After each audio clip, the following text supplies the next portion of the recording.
يا صديقي دلني لله إني غاية الفردوس والظل الظليل. يا صديقي إننا بالله نحيا فهو نور وهو زاد والدليل. يا صديقي دلني لله إني غاية الفردوس والظل الظليل. يا صديقي إننا بالله نحيا. Bismillahirrahmanirrahim. Bismillahirrahmanirrahim. Alhamdulillahirabbil alamin. Wassalatu wassalamu ala rasulillahi wa ala alihi washabihi ajmain. Summa amma ba'd. Selamat pagi Bapak Ibu sekalian. Assalamualaikum warahmatullahi wabarakatuh. Bapak Ibu sekalian, selamat datang kembali, bergabung kembali dalam kajian Tadabbur Al-Quran, Pejuang Subuh Pondok Indah.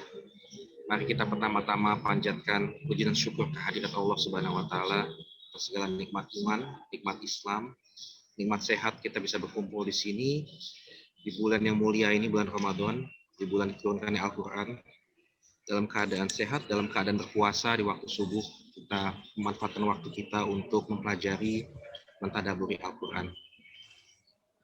Kita juga bersyukur kepada Allah Subhanahu wa taala yang telah menurunkan petunjuk dalam bentuk Al-Quran kepada kita di bulan Ramadan ini. Dan bentuk syukur kita adalah kita berusaha untuk memperkuat hubungan kita dengan Al-Quran, mendalaminya, mentadaburinya. Semoga kita bisa mengamalkan petunjuk-petunjuk dengan baik dalam kehidupan kita sehari-hari. Bapak Ibu sekalian, pada hari ini kita akan melanjutkan kajian surah Ali Imran dari ayat 64 sampai dengan 67. Alhamdulillah telah hadir di tengah-tengah kita Ustadz kita, guru kita, Profesor Ali Nurdin MA. Assalamualaikum warahmatullahi wabarakatuh, Pak Ustadz. Waalaikumsalam warahmatullahi wabarakatuh. Alhamdulillah kita bisa berjumpa kembali di kajian Tadabbur Pejuang Subuh Pondok Indah, Pak Ustadz. Semoga Pak Ustadz dalam keadaan sehat walafiat. Amin, amin, amin. Terima kasih Mas Irwan.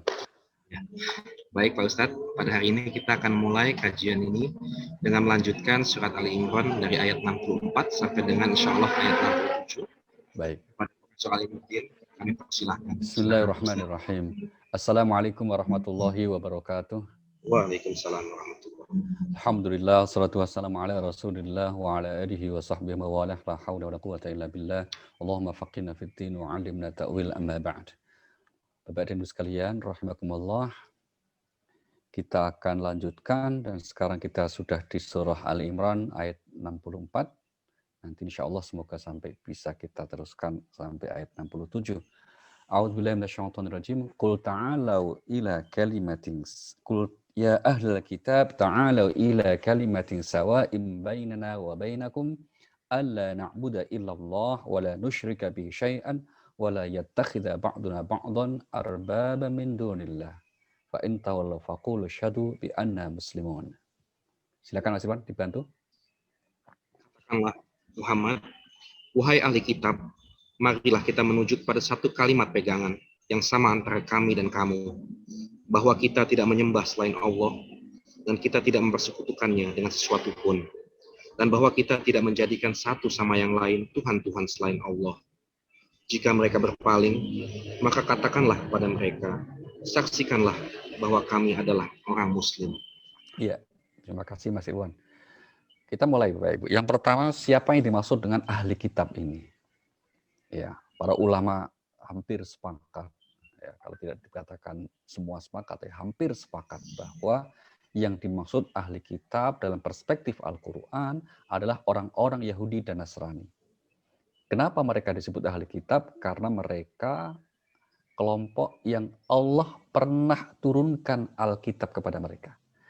Yahudi diberikan kitab Taurat, kemudian orang Nasrani diberikan Injil, tetapi keduanya menolak kenabian Muhammad SAW. Itu masalahnya.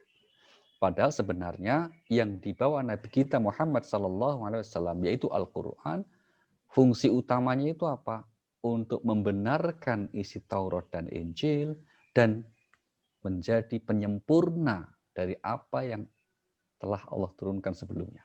Itu fungsi utamanya. Tapi mereka kemudian menolaknya dengan berbagai macam argumentasi. Maka kelompok inilah yang kemudian disebut ahli kitab. Apakah mereka mengikut Nabi Musa dan Nabi Isa? Jawabannya tidak. Karena orang yang mengimani risalah Nabi Musa dengan benar, mereka disebut Muslim, bukan Yahudi. Orang yang mengimani risalah Nabi Isa yang benar, mereka juga Muslim. Karena Nabi Musa dan Nabi Isa bukanlah orang Yahudi dan Nasrani. Keduanya adalah utusan Allah sebagai Rasul yang menyampaikan pesan tauhid yang sama. Itu penutup ayatnya akhirnya kemudian di dalam ayat ini dikatakan kita cari titik temu deh. Kira-kira gitu. Kalau situ menolak Nabi Muhammad, oke. Kalau gitu ini aja. Bersediakah kalian wahai ahli kitab untuk mencari titik temunya?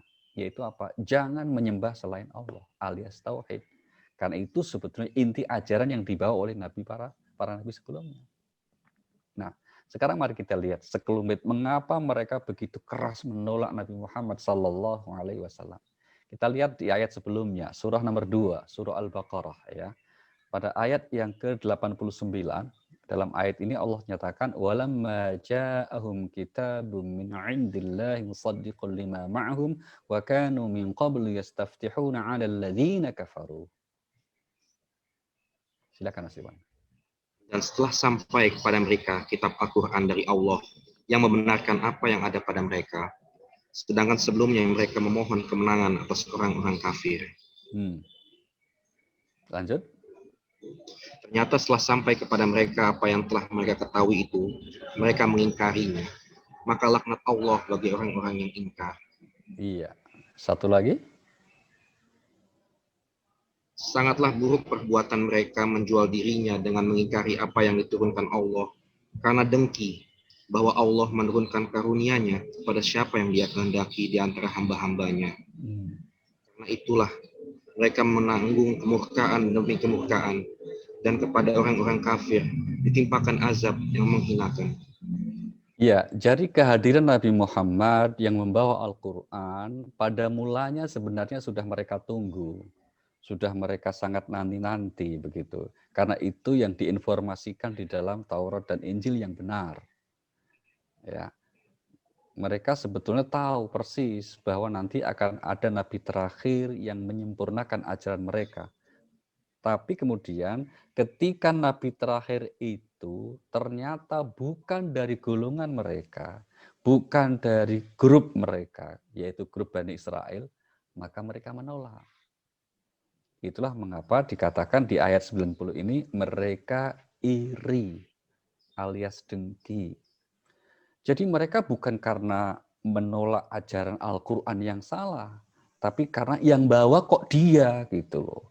Biasanya Nabi itu kan dari grup kami, dari kelompok kami, kok tiba-tiba kok dia. Nah, itulah yang disebut dengki. Padahal Allah mengatakan Allah a'lamu haitsu yaj'alu risalatah. Allah lebih tahu kepada siapa risalahnya akan diturunkan, akan diberikan. Gitu ya. Ini jadi memang dari dulu yang namanya penyakit dengki itu sudah sejak manusia diciptakan itu. Dengki itu apa loh? Dengki itu apa Mas Irwan? Apa Mas Irwan? Dengki itu? Iri, Pak. Iri itu apa? Dengki. Dengki itu apa? Dengki. Iri. Wah, sampai zuhur nggak selesai. Dengki itu kata Al-Quran, in tamsaskum hasanatun tasuhum, wa in tusibakum sayyi'atun yafrahu biha. Itu namanya dengki. Mereka tidak suka kalau kita mendapatkan anugerah, keberhasilan, kesenangan gitu. Sebaliknya mereka malah bergembira kalau kita mendapatkan kesusahan, kesulitan. Itu namanya orang dengki. SMS, senang melihat orang susah, susah melihat orang senang. Itu namanya dengki. Nah, mereka sekali lagi menolak Al-Quranul Karim, tidak mengakui kenabian Muhammad Sallallahu Alaihi Wasallam itu karena kedengkian, bukan karena ajaran yang Nabi bawa salah. Maka di ayat yang lain, sekelompok seperti ini juga digambarkan ya. Mari kita lihat surah nomor 27. Surah 27. Ayatnya yang ke-14, di samping kedengkian apalagi? Wajahadu biha wastaiqanatha anfusuhum dzulma wa 'uluwa. Fanzur kaifa kana 'aqibatul mufsidin. Dan mereka mengingkarinya karena kezaliman dan kesombongannya. Padahal hati mereka meyakini kebenarannya. Iya. Maka perhatikanlah bagaimana kesudahan orang-orang yang berbuat kerusakan. Padahal hati mereka meyakini kebenarannya. Itu poin kita ya. Jadi hati mereka meyakini kebenaran Al-Quran. Tapi kecil mereka lah itu. Tapi mengapa menolak? Karena kesombongan dan kezaliman. Jadi kalau mau ditambah ada 3 faktor. Sombong, zalim, lagi dengki. Itulah mengapa mereka menolak Al-Quran Al-Karim. Baik, kita lanjutkan. Masih di ayat 65. Ajakan dari Allah melalui Nabi Muhammad sallallahu alaihi wasallam kepada mereka itu apa? Alla na'budu illallah. Kita menyembah hanya kepada Allah. Wala nusyrika bih, dan tidak menyekutukannya. Kenapa itu yang menjadi titik temunya? Karena itu inti dari setiap ajaran Allah yang Allah turunkan kepada para nabi. Jadi semua nabi membawa ajaran yang sama dalam konteks akidah, yaitu tauhid. Maka oke lah, kamu nggak ngakuin aku sebagai nabi, nggak masalah, oke. Tapi tolong, situ jangan syirik deh. Bisa nggak kita, ayo kita menuhankan hanya kepada Allah. Dan itu memang berulang-ulang disebut di dalam Al-Quran. Mari kita lihat ayat yang lain. Bahwa semua nabi Allah utus membawa risalah yang sama, yaitu tauhid. Ini tegaskan juga di surah nomor 21, surah Al-Anbiya ayat 25. Wa ma arsalna min qablika mir rasulin illa nuhi ilaihi annahu la ilaha illa ana fa'budun. Dan kami tidak mengutus seorang rasul pun sebelum engkau Muhammad, melainkan kami wahyukan kepadanya bahwa tidak ada Tuhan yang berhak disembah selain aku, maka sembahlah aku. Iya, kami tidak mengutus seorang rasul pun sebelum engkau, wahai Nabi Muhammad. Berarti apa? Semua nabi, semua yang rasul yang pernah Allah utus, semuanya membawa risalah yang sama, yaitu apa? La ilaha illallah.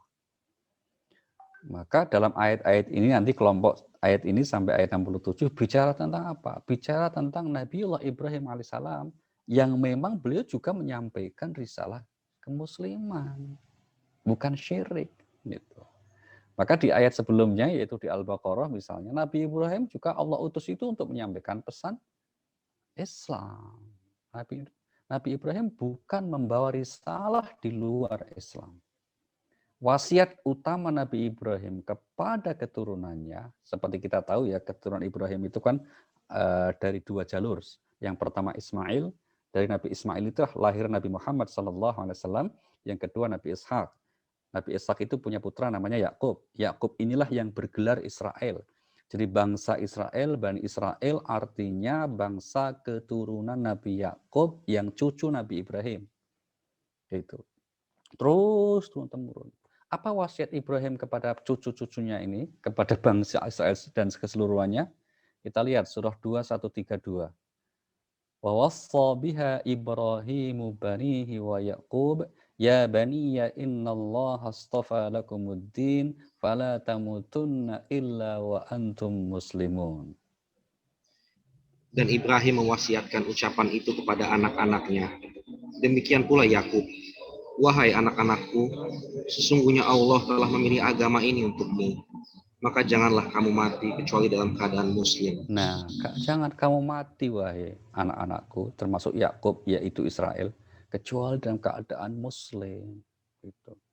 Dan putra Yakub yang merupakan cikal bakal Bani Israel, Bapak Ibu, kan Nabi Yakub punya 12 orang putra ya.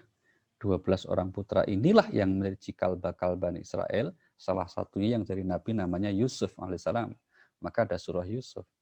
Ketika bapaknya masih ada, yaitu Nabi Yakub masih hidup, itu 12 putranya itu yang ngaku mereka itu Muslim. Gitu.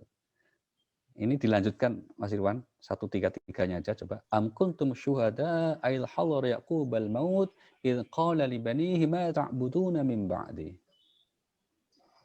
Apakah kamu menjadi saksi saat maut akan menjemput Yakub? Ketika dia berkata kepada anak-anaknya, apa yang kamu sembah sepeninggalanku?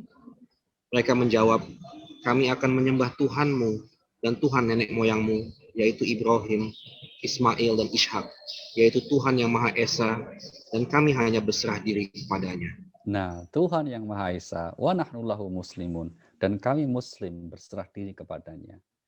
Jadi Bani Israel atau moyangnya Bani Israel tepatnya ya, yaitu Yakub dan keturunannya itu, pada mulanya mereka itu adalah semuanya tauhid, menyekutukan Allah.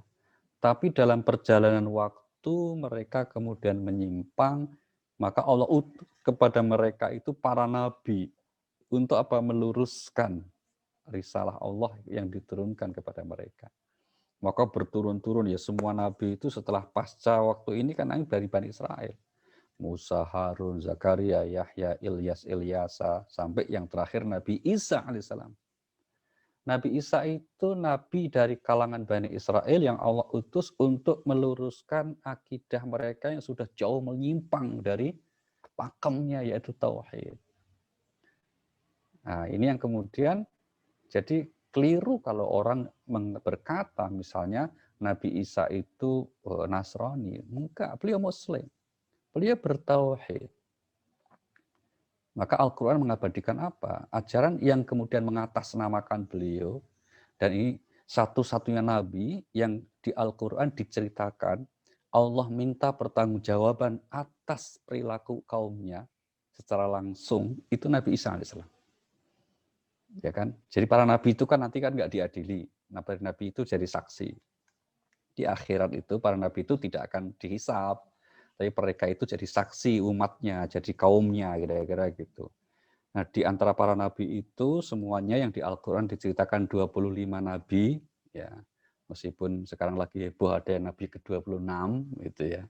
Ada yang ngaku di Jerman nabi ke-26, yang orang Solo Pigo itu, nggak usah dipikir ya. Itu apa?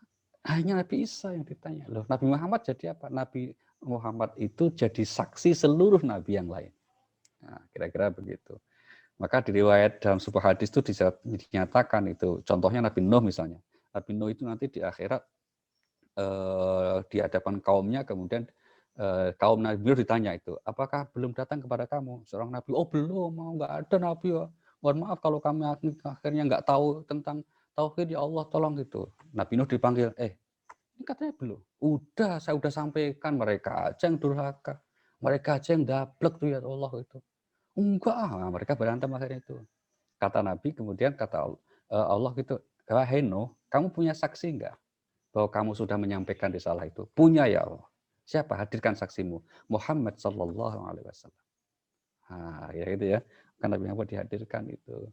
Maka ada ini disebut di Al-Quran itu rekaman bagaimana Nabi menangis itu ketika ayat ini, fakaifa idza ji'na min kulli ummatin bisyahidin wa ji'na bika 'ala haula'i syahida.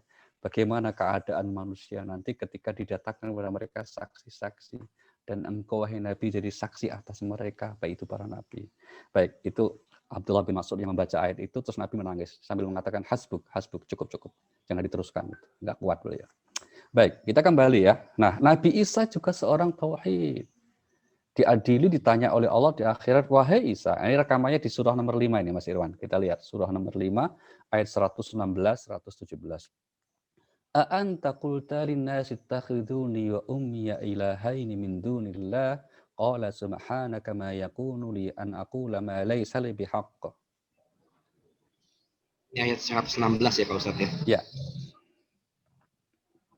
Dan ingatlah ketika Allah berfirman, wahai Isa putra Maryam, engkaulah yang mengatakan kepada orang-orang, jadikan aku dan ibuku sebagai dua Tuhan selain Allah. Isa menjawab, Maha suci engkau, tidak pantut bagiku mengatakan apa yang bukan hakku. Jika aku pernah mengatakannya, tentulah engkau telah mengetahuinya. Engkau mengetahui apa yang ada pada diriku, dan aku tidak mengetahui apa yang ada padamu. Sungguh engkaulah yang maha mengetahui segala yang gaib. Satu lagi, 117-nya. Aku tidak pernah mengatakan kepada mereka kecuali apa yang engkau perintahkan kepadaku, yaitu sembahlah Allah, Tuhanku dan Tuhanmu. Dan aku menjadi saksi terhadap mereka selama aku berada di tengah-tengah mereka. Maka setelah engkau mengangkatku ke langit, engkaulah yang mengawasi mereka, dan engkaulah yang maha menyaksikan segala sesuatu. Iya, jadi aku tidak menyampaikan sesuatu kecuali yang engkau perintahkan ya Allah untuk kusampaikan kepada kaumku, yaitu apa? An ya'budullaha rabbi wa rabbakum, sembahlah Tuhanku, Allah Tuhanku dan Tuhanmu. Jadi Nabi Isa seorang Muslim, beliau bukan orang Nasrani ya. Nah, ayat-ayat seperti ini Bapak Ibu, kita tadabburi untuk menguatkan akidah kita ya. Ini bagian dari ayat-ayat yang sifatnya internal untuk menguatkan akidah kita. Bukan ayat untuk menghakimi orang lain. Meskipun kita yakin bahwa akidah kaum Nasrani menurut Al-Quran itu menyimpang, karena mereka bukan bagian dari pengikut Nabi Isa alaihissalam yang sebenarnya. Tapi ketika kita berinteraksi dengan mereka, kita diajarkan lakum dinukum waliyadin. Begitu. Tapi sekali lagi ayat ini harus kita yakini untuk menguatkan akidah kita sebagai seorang Muslim. Bahwa memang yang Allah turunkan kepada para nabinya hanyalah tauhid, tidak di luar itu. Sehingga kemudian kenapa ayat 65 ini menjadi titik temunya? Karena memang syirik itu musuh semua nabi. Gitu. Syirik, ya. Jadi para nabi itu yang dilawan itu adalah akidah syirik itu, keyakinan syirik itu. Kita tidak menemukan misalnya para nabi menghadapi orang-orang ateis, enggak percaya sama Tuhan, enggak. Al-Quran itu sedikit sekali, hanya beberapa ayat yang bicara tentang fenomena orang yang tidak percaya Tuhan. Tapi umumnya, bahkan mayoritas mereka menyampaikan tentang apa? Adanya orang yang syirik menyekutukan Allah. Maka Al-Quran mengatakan syirik itu sungguh kezaliman yang besar. Itulah mengapa tidak diampuni oleh Allah dosa syirik itu. Mari kita lihat surah Luqman ya. Surah Luqman pada ayat yang ke surah 31 ayat yang ke-13. Wa idz qala Luqman li ibnihi wa huwa ya'idhuhu ya bunayya la tusyrik billah inna syirka la dzulmun 'adzim. Surah 31 ayat 13. Dan ingatlah ketika Luqman berkata kepada anaknya, ketika dia memberi pelajaran kepadanya, wahai anakku, janganlah engkau menyekutukan Allah. Sesungguhnya mempersekutukan Allah adalah benar-benar kezaliman yang besar. Iya. Sesungguhnya menyekutukan Allah benar-benar kezaliman yang besar. Itulah mengapa satu-satunya dosa yang tidak akan diampuni oleh Allah kecuali pelakunya bertobat, yang disebut di Al-Quran, itu namanya dosa syirik. Gitu. Sampai 2 kali Allah sebutkan itu. Mari kita lihat contohnya satu ayat saja ya. Di surah An-Nisa ayat yang ke-48. Allah berfirman apa? Innallaha la yaghfiru ayyushraka bihi wa yaghfiru ma duna dzalika liman yasha. Wa may yusyrik billah faqad iftara itsman 'azima. Sesungguhnya Allah tidak akan mengampuni dosa karena mempersekutukannya. Dan dia mengampuni apa dosa yang selain syirik itu bagi siapa yang dia kehendaki. Barang siapa mempersekutukan Allah, maka sungguh dia telah berbuat dosa yang besar. Iya. Jadi hanya dosa syirik yang disebut di Al-Quran Bapak Ibu. Apakah itu satu-satunya dosa dalam Islam yang tidak diampuni? Ada satu lagi. Tapi ini disebutkan dalam hadis Rasulullah Sallallahu Alaihi Wasallam. Hadis Nabi bersabda, "Kullu ummati mu'afan illal mujahirin." Ya, semua dosa umatku kata Nabi akan diampuni kecuali dosa yang dipamerkan. Mujahir itu dosa yang dipamerkan, dibanggakan. Sahabat nanya, apa ada Rasulullah orang mengamerkan dosanya itu? Nabi katakan, kalau di malam hari kamu berbuat dosa, Allah pagi hari menutup aibmu itu tidak diketahui oleh orang, tapi kamu sendiri membanggakan, mengucapkan, menyampaikan, itu namanya dipamerkan. Dan itu tidak diampuni, kecuali pelakunya bertobat. Na'udzubillahi min dzalik. Baik, kita lanjut ke ayat utama kita Bapak Ibu. Ya. Di sini maka kemudian Allah Subhanahu wa taala memerintahkan kepada Nabi Muhammad sallallahu alaihi wasallam untuk apa? Untuk menawarkan tawaran titik temu terhadap kepada ahli kitab, yaitu alla na'budu illallah wa la nusyrika bi syai'an wa la yattakhidha ba'duna ba'dhan arbaba min dunillah. Ya. Tapi sekiranya mereka diberikan tawaran untuk kompromi, titik temu seperti ini, mereka akhirnya tidak mau. Nah, itu yang penutup ayat itu. Fa in tawallau, ya, jika mereka menolak, mereka tidak mau, faqulu syahadu, maka katakanlah, bersaksilah bahwa kami adalah seorang yang muslim. Kami berserah diri kepada Allah Subhanahu wa taala. Nah, inilah mengapa kemudian kita menjadi memiliki keyakinan bahwa satu-satunya risalah yang Allah turunkan kepada umat manusia adalah Islam. Orangnya Muslim, begitu. Sehingga di ayat yang lain kita temukan kalau ada orang yang mencari jalan hidup beragama di luar dari yang diturunkan oleh Allah yaitu Islam, maka Allah katakan apa? Tidak diterima. Ini Allah tegaskan di surah nomor 3, surah Ali Imran, ayat yang ke-85. وَمَنْ يَبْتَغِي غَيْرَ الْإِسْلَامِ دِينًا فَلَنْ يُقْبَلَ مِنْهُ وَهُوَ فِي الْآخِرَةِ مِنَ الْخَاسِرِينَ. Dan barang siapa mencari agama selain Islam, dia tidak akan diterima, dan di akhirat dia termasuk orang yang rugi. Iya, barang siapa yang mencari agama selain Islam, dia tidak akan diterima. Dan di akhirat dia termasuk orang yang rugi. Sekali lagi, ini adalah prinsip, ya, prinsip ibaratnya apa? Harga mati, bahwa risalah agama yang Allah terima hanyalah yang Allah turunkan. Itu logis saja saya kira, ya logis saja. Sehingga kemudian ya memang begitulah cara berpikir yang sebenarnya itu. Tapi ayat-ayat seperti ini Bapak Ibu bukan berarti memberi mandat kepada kita untuk menghakimi keyakinan orang lain. Ya, ayat-ayat seperti ini bukan berarti memberi izin kepada kita untuk menjelekkan, menyalahkan agama orang lain. Ini yang juga menjadi catatan kita ya, karena seringkali sebagian saudara kita, misalnya mohon maaf ini para mu'alaf yang kemudian mencoba berkesaksian tentang kebenaran Islam, tapi diikuti sikap menyalahkan agama sebelumnya. Ya, kita yakin agama sebelum mereka itu salah, iya, tapi tidak perlu kemudian diucapkan, apalagi kemudian itu di ruang publik. Karena apa? Karena ayat melarang hal itu. Kita lihat surah 6 misalnya, Al-An'am, ayat 108. Allah berfirman apa?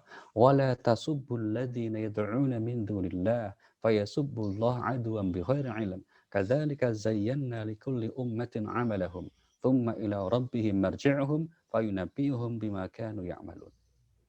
Dan janganlah kamu memaki sesembahan yang mereka sembah selain Allah, karena mereka nanti akan memaki Allah dengan melampaui batas tanpa dasar pengetahuan. Demikianlah kami jadikan setiap umat menganggap baik pekerjaan mereka. Kemudian kepada Tuhan tempat kembali mereka, lalu Dia akan memberitahukan kepada mereka apa yang telah mereka kerjakan. Iya, jangan kamu mencaci maki Tuhannya orang lain. Asbabun nuzul ayat ini Bapak Ibu berkaitan dengan sikap sementara sahabat ketika di Mekah suka mencaci maki berhala-berhala sesembahan orang musyrik. Maka mereka ketika mendengar dan tahu marah begitu. Kemudian mereka membalas mencaci maki Allah, mencaci maki Rasulullah dan seterusnya.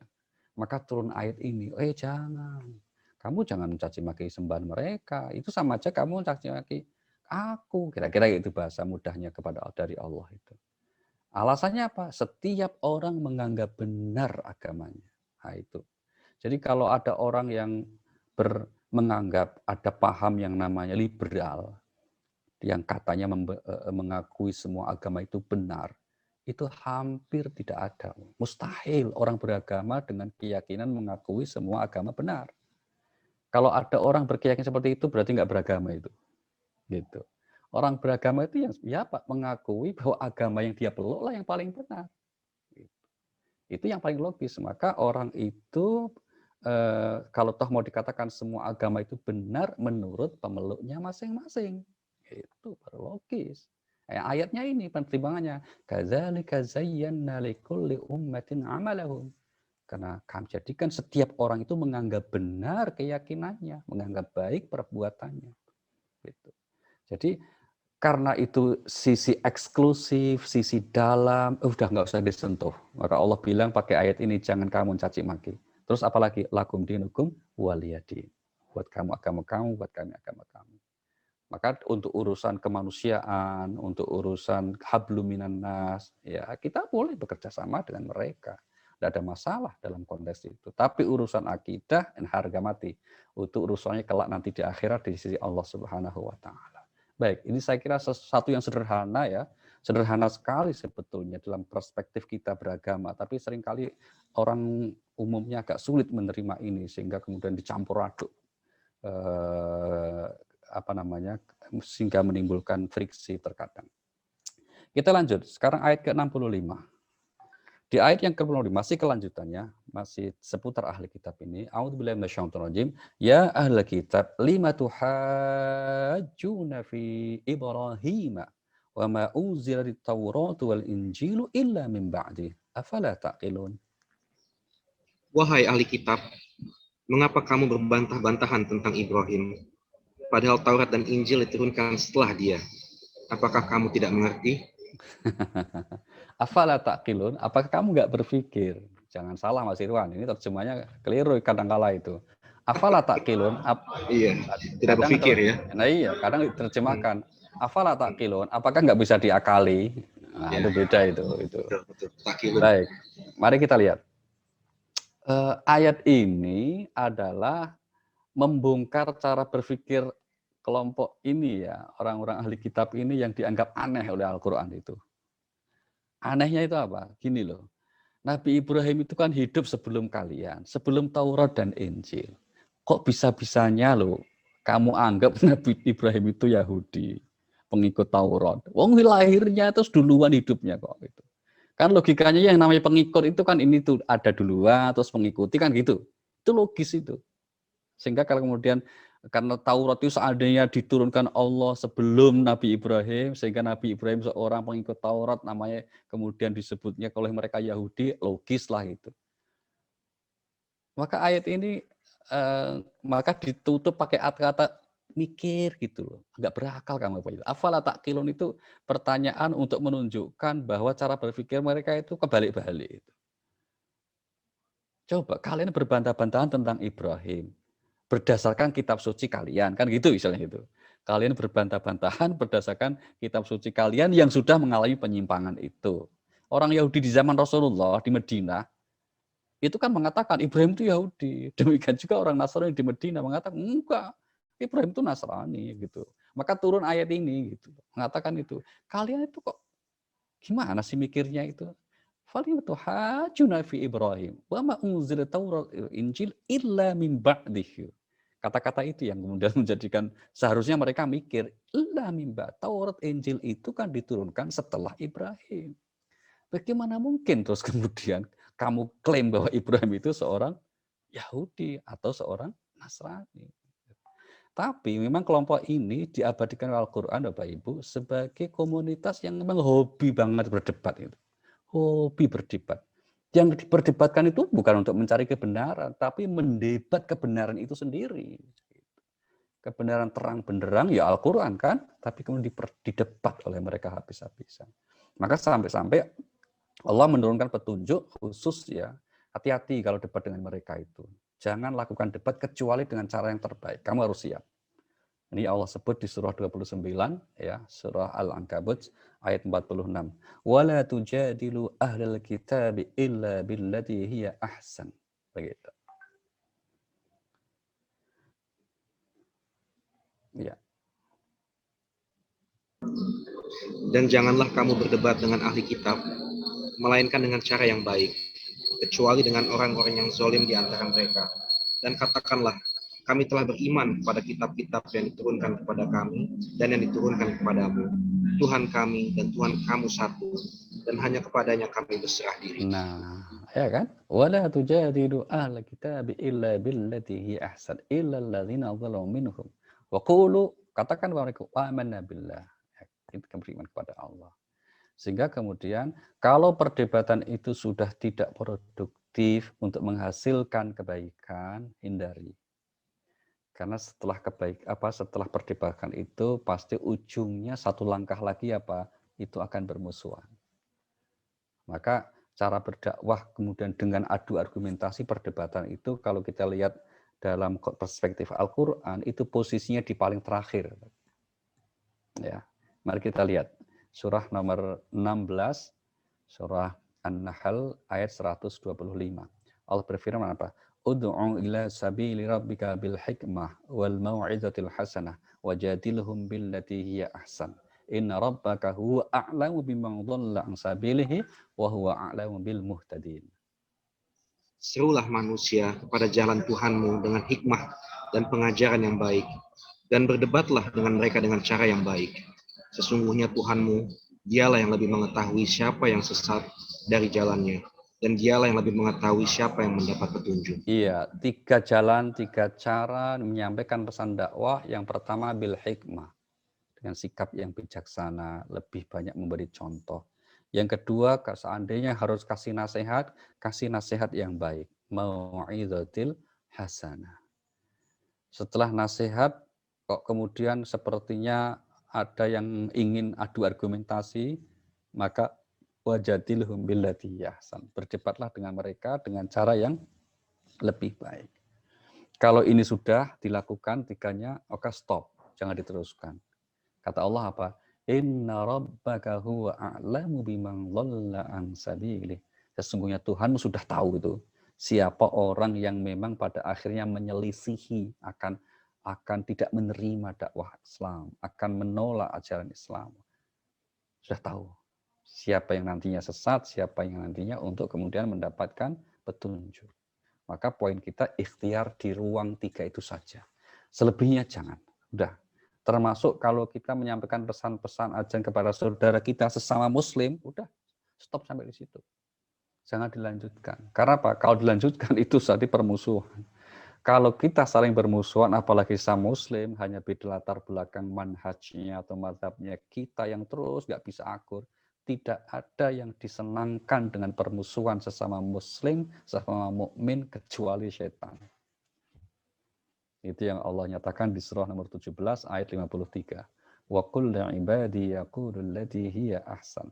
Inna syaitana yanzaghu bainahum. Inna syaitan kana lil insani aduwwan mubina. Dan katakanlah kepada hamba-hambaku, hendaklah mereka mengucapkan perkataan yang lebih baik. Sungguh setan itu selalu menimbulkan perselisihan di antara mereka. Iya. Sungguh setan adalah musuh yang nyata bagi manusia. Iya, setan hobinya suka menimbulkan perselisihan. Maka perdebatan yang diajarkan oleh Al-Quran selalu ditambahkan redaksi sifatnya apa? Ahsan. Bukan hasan. Kalau hasan itu baik. Ahsan itu superlatif. Yang lebih baik. Isim tafdhil dalam struktur bahasa. Ya. Artinya apa? Cari cara yang terbaik kalau seandainya harus ada argumentasi. Ujung dari sebuah perdebatan biasanya ya sudah kita sepakat untuk tidak sepakat. Ya, saya bisa memahami dalil Anda, saya bisa mengerti argumentasi Anda, tapi jangan paksa harus ikut argumen Anda. Ini maka kemudian dalam adu argumentasi terkadang mungkin orang merasa ini yang paling kuat dalilnya. Oh silahkan, kuat menurut kelompok tertentu, boleh jadi belum tentu kuat menurut kelompok yang lain. Terus mana dong? Ya sudah, kita saling menghormati saja. Kan di sisi Allah kebenaran hanya satu. Tunggu dulu, siapa bilang? Kalau ada yang mengatakan di sisi Allah hanya satu, siapa yang bilang? Allah hanya mengatakan di Al-Quran itu nanti aku yang akan menilai. Tidak mengatakan itulah yang benar. Enggak. Ya, jadi kalau ada perbedaan pendapat, kata Allah, fastabiqul khairat. Kamu berlomba-lomba berbuat kebaikan. Ujungnya nanti di akhirat kan kuberitahu siapa di antara kamu yang benar atau yang lebih benar. Jangan-jangan ya kemudian yang lain juga dibenarkan, tapi ada yang lebih benarkan. Itu hanya fasilitas nanti di surga yang berbeda kan. Tapi nggak ada yang disalahkan. Misalnya kira-kira kalau itu berkaitan dengan sesama muslim kita ya. Baik. Kita lanjutkan ayat 66 Mas Irwan. Ayat 66-nya A'udzubillahi minasyaitonirrajim. Allah kemudian lanjutkan apa? Ha antum haula'i hajajtum fima lakum bihi ilm falima tuhajjuna fima laisa lakum bihi ilm wallahu ya'lamu wa antum la ta'lamun. Begitulah kamu berbantah-bantahan tentang apa yang kamu ketahui, tetapi mengapa kamu berbantah-bantahan juga tentang apa yang tidak kamu ketahui? Allah mengetahui sedang kamu tidak mengetahui. Iya, apa maksud ayat ini, Bu? Begitulah kamu wahai ahli kitab, ya. Kamu membantah tentang apa yang kamu ketahui. Apa maksudnya itu? Yang mereka ketahui adalah kitab yang diturunkan kepada mereka. Itu pun mereka juga berbantahan gitu.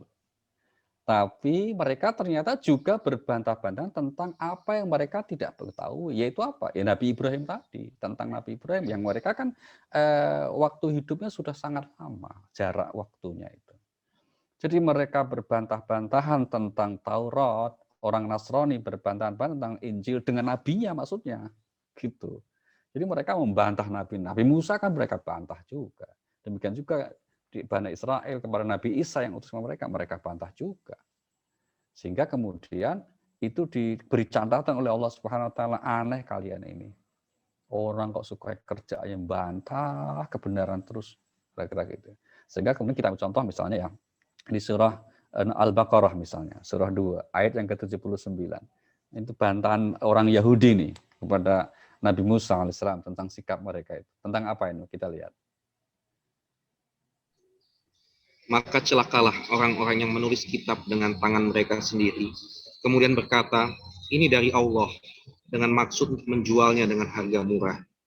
Maka celakalah mereka karena tulisan tangan mereka, dan celakalah mereka karena apa yang mereka perbuat. Nah, itu mereka membantah Taurat itu bahkan berani, bukan membantah dalam arti maknanya berbeda, enggak, berani mengubah. Taurat yang mereka ubah itu kemudian mengatakan hadza huwa min indillah. Ini yang dari Allah nih. Itu. Kenapa? Hanya untuk demi kesenangan, yaitu demi mendapatkan sesuatu dari oknum atau dari penguasa saat itu. Jadi zaman itu kalau penguasa merasa perlu dukungan dari tokoh agama, maka suruh bikin ayat. Ayatnya ada tapi nggak cocok, oh jatuh ganti dong. Butuh berapa situ? Wani piro. Itu. Zaman itu sudah berkali begitu. Oh, maka tokoh-tokohnya langsung berlomba-lomba bikin. Oh ini yang dari Allah tuh ini. Padahal itu tulisan tangan mereka sendiri. Mereka itu hoax karangan-karangan sendiri. Ya. Demikian juga orang Nasrani. Nabi Isa alaihissalam menyatakan apa? Mari kita lihat. Dakwah utama Nabi Isa di samping tauhid apa lagi? Di surah 61 ayat yang ke-6 Allah berfirman, wa idz qala Isa ibnu Maryam ya bani Israil inni rasulullah ilaikum musaddiqan lima baina yaday minat Taurah wa mubasysyiran bi rasulin ya'ti min ba'di ismuhu Ahmad. Dan ingatlah ketika Isa putra Maryam berkata, wahai Bani Israel, sesungguhnya aku utusan Allah kepadamu yang membenarkan kitab yang turun sebelumku, yaitu Taurat, dan memberi kabar gembira dengan seorang rasul yang akan datang setelahku, yang namanya Ahmad. Namun ketika rasul itu datang kepada mereka dengan membawa bukti-bukti yang nyata, mereka berkata, ini adalah sihir yang nyata. Nah, itu tuh dakwah utama Nabi Isa, Bapak Ibu, menyampaikan berita kehadiran Nabi kita Muhammad sallallahu alaihi wasallam. Tapi kemudian ketika datang beneran itu siapa? Yaitu orang-orang ngaku pengikut Nabi Isa di Madinah itu. Orang Nasrani, mereka kemudian mengatakan wah nggak benar ini dan seterusnya, ya. Jadi mereka berbantah tentang apa yang mereka ketahui, yaitu dari kitab-kitab Allah yang Allah turunkan pada mereka, dan juga berbantah tentang yang tidak mereka ketahui. Ini keanehan karakter Bani Israel yang disebut di dalam Al-Quran Al-Karim. Nah, mari kita lihat, ini ayat 67 adalah ayat kesimpulan. Kalau gitu, kalau Nabi Ibrahim itu kemudian mereka klaim adalah Yahudi, orang Yahudi mengatakan begitu. Orang Nasrani juga mengatakan Ibrahim itu adalah orang Nasrani. Sebenarnya benarkah klaim mereka itu? Nah, jawabannya di ayat ini. Maka anak Ibrahimu Yahudiyyan wala Nasraniyan walakin kana hanifan muslima wa ma kana minal musyrikin. Ibrahim bukanlah seorang Yahudi dan bukan pula seorang Nasrani, tetapi dia adalah seorang yang lurus, Muslim, dan tidaklah termasuk orang-orang musyrik. Iya, Ibrahim bukanlah seorang Yahudi, juga bukan seorang Nasrani, tapi beliau adalah seorang yang hanifan muslimah. Wa ma kana minal musyrikin. Ya, ini menunjukkan apa? Ini menunjukkan jawaban atas klaim mereka bahwa Ibrahim adalah seorang Yahudi. Klaim orang Nasrani, Ibrahim adalah orang Nasrani. Jawaban Al-Quran apa? Enggak. Ibrahim bukan Yahudi, bukan Nasrani. Tapi Ibrahim seorang yang hanif. Orang yang hatinya cenderung selalu kepada kebenaran, kebenaran. Tidak pernah menyimpang sedikit pun. Dan beliau adalah orang yang sama sekali tidak pernah dalam hidupnya menyekutukan Allah. Ini ungkapan ini menyindir mereka. Gitu. Menyindir apa? Menyindir orang Yahudi kan menyekutukan Allah dengan mengakui Allah punya anak, namanya Uzair. Orang Nasrani kemudian disindir menyekutukan Allah dengan apa? Menganggap Isa putra Allah. Nggak mungkin Ibrahim itu berkeyakinan yang seperti itu, karena beliau seorang yang hanif, muslim, begitu ya, dan tidak mungkin berbuat syirik. Nah, maka wajarlah kalau Nabi yang seperti itu oleh Al-Quran kemudian juga diabadikan sebagai imam teladan bagi kemanusiaan. Mari kita lihat pujian Allah kepada Nabiullah Ibrahim alaihissalam secara rinci. Ini disebutkan di surah nomor 16. Surah nomor 16, An-Nahl dari ayat 120. Inna Ibrahim kana ummatan qanitan lillahi hanifa wa lam yakun minal musyrikin. Sungguh Ibrahim adalah seorang imam yang dapat dijadikan teladan, patuh kepada Allah dan hanif, dan dia bukanlah termasuk orang musyrik yang mempersekutukan Allah. Lanjut, Mas. Dia mensyukuri nikmat-nikmatnya. Allah telah memilihnya dan menunjukinya ke jalan yang lurus. Iya, ini beliau Nabi Ibrahim. Sifatnya disebut apa? Nomor 1 imam, teladan bagi kemanusiaan. Itulah mengapa Nabi Ibrahim itu di Al-Quran, Bapak Ibu, satu dari 2 nabi yang bergelar uswatun hasanah. Ya. Jadi di dalam Al-Quran dari 25 rasul itu yang kemudian disebut sebagai uswatun hasanah itu cuma 2. Yang pertama Nabi Ibrahim alaihissalam, seperti di ayat ini dan juga ayat yang lain, ada satu lagi. Yang kedua siapa? Nabi kita Muhammad sallallahu alaihi wasallam. Untuk Nabi kita lihat misalnya di surah nomor 33, surah Al-Ahzab pada ayat yang ke-21, laqad kana lakum fi rasulillahi uswatun hasanah liman kana yarjullaha wal yawmal akhir wa dzakarallaha katsira. Sungguh telah ada pada diri Rasulullah itu suri tauladan yang baik bagimu, yaitu bagi orang yang mengharapkan rahmat Allah dan kedatangan hari kiamat dan yang banyak mengingat Allah. Nabi yang lain baik nggak, Bapak? Semua nabi baik. Dalam doktrin keyakinan akidah Muslim, kita kullun amana billah wa malaikati wa kutubi wa rusuli. Kami mengimani semua rasul, tidak beda-bedakan. La nufarriqu bain ahadin min rusuli. Kami tidak akan membeda-bedakan antar rasul-rasul itu. Semuanya kami beriman. Itu doktrin agama kita ya. Sehingga kemudian apa? Tapi kenapa kok hanya Nabi ini yang disebut uswatun hasanah, yaitu Ibrahim dan Nabi Muhammad? Itulah mengapa kemudian kita baca dalam tahiyat sholat kita kan, nabi-nabi yang lain itu kenapa tidak disebut sebagai uswatun hasanah? Karena hanya cocok dicontoh untuk orang-orang tertentu. Karena episode hidupnya itu hanya satu aspek mewakilinya. Contoh misalnya Nabi Musa. Nabi Musa nggak pengalaman jadi pemimpin dalam hidupnya.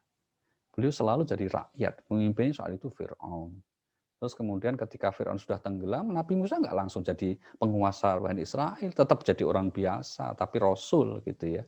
Bukan rajanya, bukan penguasanya. Maka kalau seorang pemimpin, contohlah Musa, nggak ada contohnya. Nggak ada ajaran kepemimpinan, karena nggak ada contohnya. Gitu. Demikian juga Nabi siapa? Nabi Sulaiman, nggak pengalaman jadi rakyat. Beliau lahir sudah jadi raja. Sih kalau jadi rakyat sebagai seorang rakyat, contoh Sulaiman nggak cocok, apalagi orang miskin. Oh, Sulaiman kaya, pinter. Kerajaannya aja nggak ada yang nandingi no, sampai hari kiamat. Sulaiman itu. Ya, kenapa? Karena kontraktor kerajaan Nabi Sulaiman itu infrastrukturnya yang bangun itu bangsa jin. Itu di Al-Quran begitu. Jadi yang membangun infrastruktur kerajaan Sulaiman bangsa jin kontraktornya.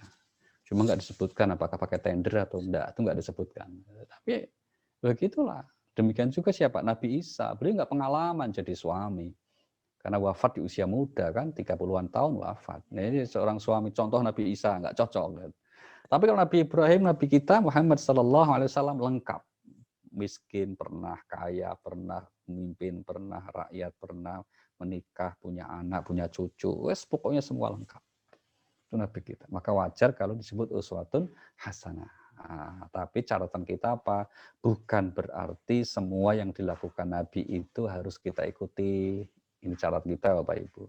Perbuatan Nabi itu dapat dibagi 3 ya. Jadi kalau ada sementara saudara kita yang mengatakan kita harus full sunnah, ikut sunnah Nabi, tunggu dulu, maksud sunnah itu apa? Begitu.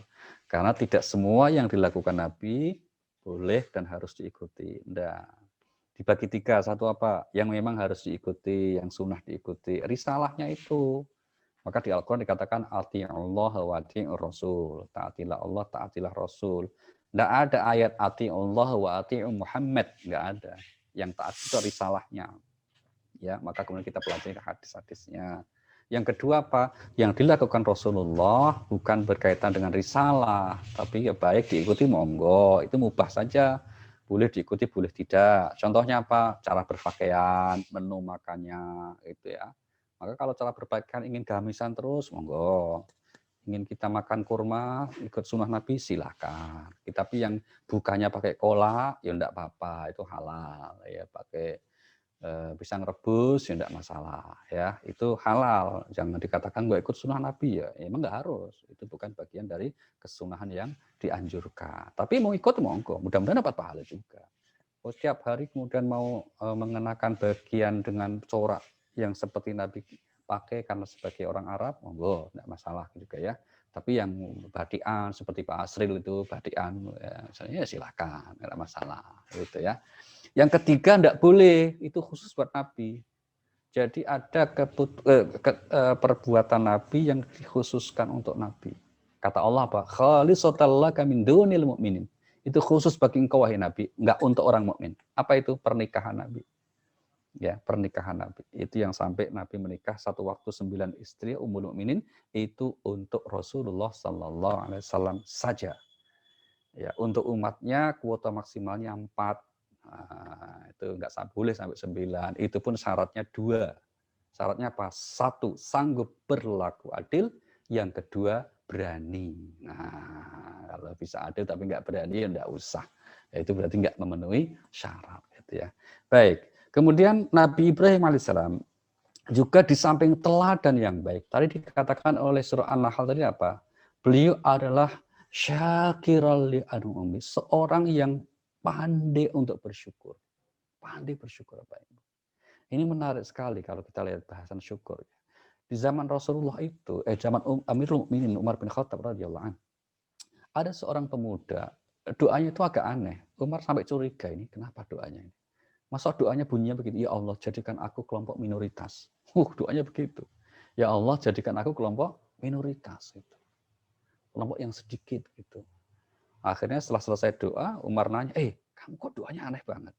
Apa yang kamu kok minta doa jadikan kelompok minoritas itu? Maka si pemuda membaca ayat, langsung mengatakan di akhir ayat surah 34 ayat 13 itu apa? Wa qalilum min ibadiyasy syakur. Sedikit sekali hamba-hambaku yang bersyukur, wahai Amirul Mukminin. Ini kan minoritas namanya yang sedikit itu. Umar baru ngeh, oh iya betul juga kamu ya, kira-kira begitu. Kenapa kok tidak mudah? Syukur itu sama dengan bahagia, Pak. Ya, maka kalau orang itu hidupnya seperti kok susah bahagia, itu karena kurang syukur. Itulah mengapa setan itu kalau menggoda manusia, tujuannya cuma satu, agar manusia tidak bersyukur. Gitu. Mari kita lihat sumpahnya setan ya ketika menggoda manusia. Surah 7 ayat 17. Tsumma la'atiyannahum min baini aydihi wa min khalfihim wa an aymanihi wa an syama'ilihim wa la tajidu aktsarahum syakirin. Kemudian pasti aku akan mendatangi mereka dari depan, dari belakang, dari kanan, dan dari kiri mereka. Dan engkau tidak akan mendapati kebanyakan mereka bersyukur. Nah, aku ini siapa nih Mas? Maksudnya itu? Setan. Setan. Bukan yang baca setan, bukan ya. Maksudnya aku, maksudnya setan. Gitu. Aku pasti akan mendatangi mereka. Mereka itu siapa? Anak Adam, manusia. Pasti aku mendatangi mereka. Dari arah depan, belakang, kanan, dan kiri. Niscaya, wahai Tuhan, setelah saya goda, mereka manusia itu tidak akan bersyukur. Nah, dalam kurung taat ini salah satu tafsirnya itu. Syukur itu taat. Tapi redaksi yang digunakan setan itu sebenarnya la tajidu aktsarahum syakirin. Mereka tidak bersyukur. Pertanyaannya, kenapa kok setan targetnya manusia supaya nggak bersyukur. Karena orang itu kalau pandai bersyukur, hidupnya bahagia. Orang bahagia susah digoda setan gitu loh. Orang yang paling gampang digoda itu kan orang yang nggak pernah bersyukur, bawaannya ngeluh saja. Ya, isi status medsosnya keluhan terus. Hari Senin nulis status, kenapa harus aku yang mengalami? Selasa ganti, sampai kapan ini terjadi? Rebu nanya, apa dosaku? Loh, yang disuruh jawab siapa? Nanya itu. Itu ya. Ini contoh model keluhan orang yang tidak bersyukur. Nah, maka penting. Dan Nabi Ibrahim telah ditakkid, dikuatkan oleh Allah ya sebagai syakiran li an'umi. Orang yang pandai bersyukur atas semua nikmat Allah. Ya, maka kemudian penting Bapak Ibu untuk terus mengingatkan diri kita sendiri, diri kita masing-masing itu untuk apa? Untuk selalu bersyukur apapun situasi keadaannya. Apapun yang kita alami. Ada ruang selalu untuk kita bersyukur kepada Allah Subhanahu wa taala. Dan janji Allah apa? Selama kamu bersyukur, aku nggak akan azab kok. Allah tidak akan pernah mengadab selama satu bangsa, satu komunitas, atau individu itu bersyukur. Ini Allah tegaskan surah 4 An-Nisa ayat 147. Ma yaf'alullahu bi'adzabikum in syakartum wa amantum wa kana Allahu syakiran alim. Allah tidak akan menyiksamu jika kamu bersyukur dan beriman. Dan Allah Maha mensyukuri, Maha mengetahui. Nah, Allah tidak akan menyiksa kamu selama kamu bersyukur dan beriman. Ingat ya, tidak akan menyiksa kamu. Berarti nggak ada cobaan dong. Oh enggak, tunggu dulu. Ya, bukan berarti manusia tidak punya cobaan. Kalau cobaan itu bawaan hidup. Tapi di sini yang Allah katakan tidak akan menyiksa. Jadi orang yang pandai bersyukur, ya Nabi kita kan pandai bersyukur. Pasti orang yang paling pandai bersyukur Nabi Muhammad SAW. Sekarang pertanyaannya, Nabi kita ada cobaannya enggak? Banyak dan berat. Tapi apa yang menimpa Nabi kita sebagai cobaan, kesulitan, musibah, misalnya putra-putri beliau wafat, ya, terus kemudian pamanda beliau atau istri beliau Khadijah wafat, atau pernah kalah dalam perang Uhud, semuanya itu cobaan yang sangat berat. Atau pengusiran dari Mekah, atau sikap-sikap orang-orang musyrik yang begitu kejam terhadap Rasulullah, semuanya cobaan hidup yang berat bagi Nabi. Tapi itu bukan azab. Nah, karena apa? Nggak mungkin Allah menghadap Rasulnya. Nah, demikian juga kalau kita berusaha meneladani menjadi pribadi orang-orang yang bersyukur, Allah tidak akan menghadapnya. Tapi bukan berarti kita terus tidak punya masalah. Kalau orang merasa tidak punya masalah, itu masalah. Gitu. Masalahnya apa? Masalahnya Anda merasa tidak punya masalah. Yang namanya di dunia ini pasti kita selalu akan mendapatkan cobaan, ujian, silih berganti, susah, senang, susah, itu adalah bawaan kehidupan. Gitu. Baik, inilah saya kira Bapak Ibu sekelumit dari ayat-ayat di Al-Quran, dari surah 3 ayat 64 sampai 67, yang intinya kalau sedikit boleh kita garis bawahi bahwa untuk meluruskan klaim dari orang-orang Yahudi Nasrani di masa Rasulullah Sallallahu Alaihi Wasallam yang untuk mendukung kesalahan keyakinan mereka sampai membawa-bawa Nabi Ibrahim yang telah lebih dahulu hidup. Nah, ini diluruskan oleh Al-Quran. Tidak demikian halnya. Nabi Ibrahim bukan cerita fiktif, bukan kisah fiktif, tapi nyata. Tapi beliau bukan orang Yahudi, beliau bukan orang Nasrani, tapi Ibrahim seorang yang hanifam muslim. Baik, silakan Mas Irwan. Masya Allah. Terima kasih Pak Ustadz Ali Nurdin penjelasannya yang selalu dapat menjelaskan dengan sangat baik, sangat dalam, dan baik sekali penyampaiannya. Baik Bapak Ibu sekalian, kita akan masuk ke sesi tanya jawab. Kami persilahkan Bapak Ibu yang ingin bertanya bisa melalui dua opsi, satu bisa menulis melalui kolom chat, dan satu lagi bisa melakukannya melalui pertanyaan langsung. Saya sudah melihat ada beberapa yang raise hand, kita akan masuk ke situ. Tapi sebelumnya izinkan saya untuk menyampaikan terlebih dahulu beberapa pengumuman sebagai berikut. Pertama, ini adalah jadwal kajian Ramadan Pejuang Subuh Masjid Pondok Indah. Besok pada hari Jumat tanggal 23 April 11 Ramadan 1442 Hijriah pada pukul 5.30 sampai pada pukul 7 Indonesia Barat. akan diisi oleh Ustadz Profesor Dr. Nasaruddin Umar MA. Dan insya Allah temanya ini to be confirm ya Bapak Ibu sekalian, itu adalah pembahasan kitab Al-Hikam. Lalu pada buku 7-nya besok dilanjutkan dengan gerakan membaca Al-Quran secara taktil oleh Ustadz Dr. Andes Puji Armisi. Pada hari yang sama di hari Jumat juga akan ada kajian. Hari Sabtu itu. Oh, Sabtu ya. Ya, belum diganti, maaf. Ya, keluarga Sakinah ada Pak Said hari Jumat sorenya? Ada. Ada ya Pak Fadian ya. Dengan Ratih Sanggarwati bintang tamunya. Ya, besok ya kalau nggak salah itu pukul 4 kalau nggak salah ya. Jadi, ya. Besok ada keluarga Sakinah, kajian keluarga Sakinah akan dibimbing oleh Ustazah sampai Pak. Baik. Nah, pada hari Sabtunya Bapak Ibu sekalian, pada tanggal 23 April pada pukul yang sama 5.30 pagi sampai jam 7 adalah kajian hadis oleh Ustadz Dr. Ahmad Lutfi Fatullah MA. Ini adalah melanjutkan kitab Riyadhus Shalihin dengan tema bab masuk ke bab jujur hari Sabtu. Jadi kami mengundang kehadiran Bapak Ibu sekalian untuk besok dan hari Sabtu untuk menghadiri kajian kami. Selama bulan Ramadan, tausiah Ramadan ba'da subuh akan dilakukan setiap hari pada pukul 5.30 sampai dengan pukul 7 waktu Indonesia Barat. Khusus untuk kajian tadabbur Al-Quran menjadi 2 kali, mengingat bulan Ramadan adalah bulan diturunkannya Al-Quran. Kita akan berusaha untuk memperbanyak kegiatan kita bersama dengan Al-Quran. Kajian tadabbur Al-Quran akan dilaksanakan pada hari Kamis dan Ahad pada pukul 5.30 sampai dengan pukul 7. Sedangkan kita akan membaca Quran tartil yang selama ini pada setiap hari Jumat pagi 5.30 akan dilakukan pada pukul 7 pada setiap hari Jumat sampai dengan 8.30. Dan kajian keluarga Sakinah pada hari Jumat pukul 4 sampai pukul 5.30. Silakan Bapak Ibu sekalian bisa menghadirinya.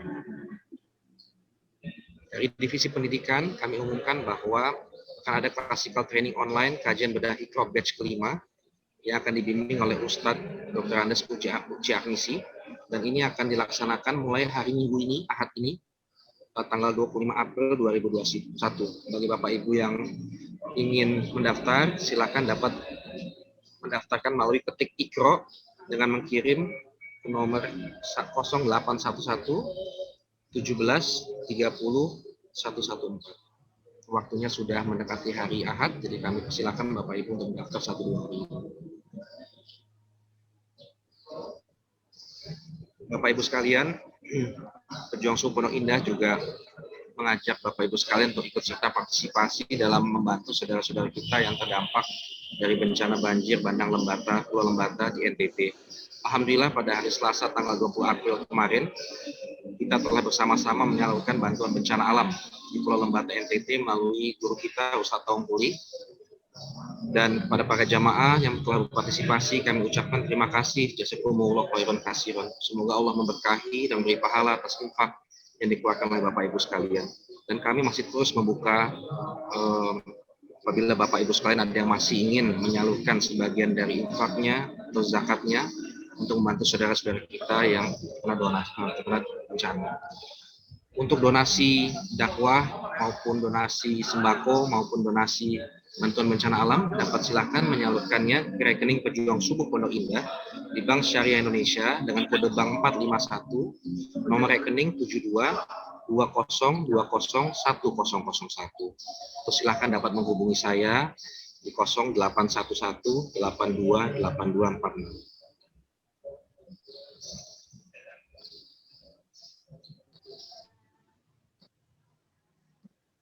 Baik, Bapak Ibu sekalian, kita akan masuk ke sesi tanya jawab. Saya akan masuk terlebih dahulu ke pertanyaan yang ada di kolom chat. Mohon izin ya Pak Ustadz, kita mulai dengan tanya jawab. Enggak.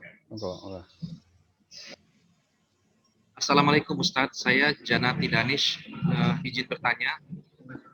Ada bermacam-macam syirik, diantaranya syirik asgar dan syirik khafi. Saya masih belum paham apa yang dimaksud dengan syirik asgar dan syirik khafi tersebut. Ada orang yang tadinya beragama Kristen, terus masuk Islam, beberapa tahun kemudian masuk Islam, balik lagi ke agama Kristen, dan karena perkawinan orang tersebut masuk Islam lagi. apakah orang tersebut dikatakan musyrik dan apakah Allah menerima keislamannya? Demikian Pak Ustaz. Oke, baik. Pertama tentang apa yang dimaksud asyirkul ashar. Istilah ini populer, masyhur di kalangan para ulama. Yang dimaksud adalah perbuatan riya.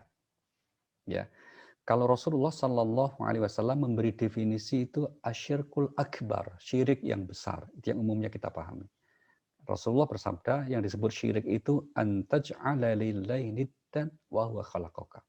Engkau menjadikan Allah itu memiliki tandingan sekutu-sekutu, padahal dialah yang menciptakan kamu. Maka orang yang meyakini selain Allah ada Tuhan yang diyakini seperti Allah, seperti Tuhan Allah, itu syirik besar namanya. Mungkin disembah, diyakini dia memberi rezeki, diyakini dia memberi keberuntungan, dan seterusnya, itu namanya syirik besar. Nah, syirik kecil, asyirkul asghar, atau yang disebut asyirkul al-khafi, khafi itu yang tersembunyi ya, syirik kecil tersembunyi itu apa? Orang yang beribadah untuk selain Allah. Orang yang beribadah untuk selain Allah. Maka di antara dalil syirik al-asghar atau khafi ini adalah di surah Al-Kahfi, surah yang ke-18 pada ayat yang ke-110. Ya. Di dalam ayat ini Allah berfirman, "Qul innama ana basyarum mithlukum yuha ilayya annama ilahukum ilahu wahid, faman kana yarju liqa'a rabbih falyamal 'amalan shalihan wa la yusyrik bi'ibadatihi." Ya. Dia yang ingin bertemu dengan Allah syaratnya apa? Wala yusyrik bi'ibadati. Tidak syirik dalam ibadahnya kepada Allah. Berarti apa? Ikhlas. Maka biasanya begini, kalau syirik besar lawannya tauhid. Kalau syirik kecil atau syirik khafi itu lawannya riya. Ikhlas. Ya. Sehingga kemudian orang yang dalam ibadahnya ingin pamrih pujian dari orang lain, atau berharap apresiasi dari manusia, itu namanya syirik al-asghar, asyirkul asghar, atau juga syirik yang khafi, yang tersembunyi. Maka penting sekali untuk kita meluruskan niat kita dalam ibadah semata-mata seperti yang ditegaskan oleh Allah, inna salati wa nusuki wa mahyaya wa mamati lillahi, semacam itu Allah. Itu yang ditegaskan di Al-Fatihah. Apa itu? Iyyaka na'budu wa iyyaka nasta'in. Hanya kepadamu ya Allah kami menyembah, hanya kepadamu kami mohon pertolongan. Baik. Kemudian yang kedua tentang orang yang bolak-balik ya, keluar masuk agamanya, kira-kira gitu ya. Itu apakah hal seperti itu termasuk musyrik gitu ya. Di Al-Qur'an ada beberapa kali pernyataan jangan sekali-kali mati kecuali kami disebut sebagai muslim atau dalam keadaan muslim. Jadi kalau orang sebelum mati dia berulang-ulang pindah berbolak-balik keyakinan, ya Kristen, Islam, Hindu, Buddha, Islam lagi itu ateis dan seterusnya kira-kira gitu ya, misalnya gitu. Terus menjelang wafatnya atau di akhir hayatnya ternyata dia muslim, maka yang penting akhir itu yang dinilai. Maka kalau orang itu tidak akan diterima taubatnya, ya, kalau kemudian menjelang akhirnya justru dalam keadaan yang kafir. Nah, maka di sini pentingnya kita hati-hati, jangan sampai keluar masuk begitu. Surah 4 ayat 18, Mas Irwan dibantu. Walaysat at-taubatu lil ladzina ya'maluna as-sayyi'at hatta idza hadara ahaduhumul maut qala inni tubtul an. Dan tobat itu tidaklah diterima Allah dari mereka yang melakukan kejahatan hingga apabila datang ajal kepada seseorang di antara mereka. Barulah dia mengatakan, saya benar-benar bertobat sekarang. Dan tidak pula diterima tobat dari orang-orang yang meninggal, sedang mereka di dalam kekafiran.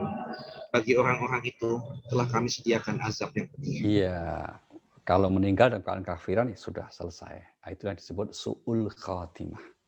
Maka di surah An-Nisa, satu lagi Mas Irwan, surah An-Nisa, surah 4, ayat 137, Allah menggambarkan orang seperti itu. Apa? Innalladzina amanu walladzi innalladzina amanu summa kafaru, summa amanu, summa kafaru, dan seterusnya. Sesungguhnya orang-orang yang beriman lalu kafir, kemudian beriman lagi, kemudian kafir lagi, lalu bertambah kekafirannya, maka Allah tidak akan mengampuni mereka dan tidak pula menunjukkan kepada mereka jalan yang lurus. Nah, terakhir nih ya, terakhir itu apa? Kemudian bertambah kekafirannya sampai kemudian mati, ya ketika dalam keadaan kafir itu Allah nggak akan ampuni. Gitu ya. Maka kita bermohon kepada Allah, mudah-mudahan kita, keluarga kita, anak keturunan kita jangan sampai diwafatkan kecuali sebagai seorang muslim. Terima kasih Mas Ridwan. Baik, terima kasih Pak Ustadz. Pak Ustadz, saya melihat karena banyak sekali yang raise hand di ini pertanyaan langsung, saya masuk langsung ke bapak-bapak yang ingin bertanya. Mungkin mohon izin Pak Habil, Pak Jono, saya dahulukan jamaah ya Pak untuk ini bertanya. Pertama, tadi saya lihat yang pertama raise hand adalah Pak Hendar Asmara. Silakan Pak Hendar untuk bisa secara singkat menyampaikan pertanyaan.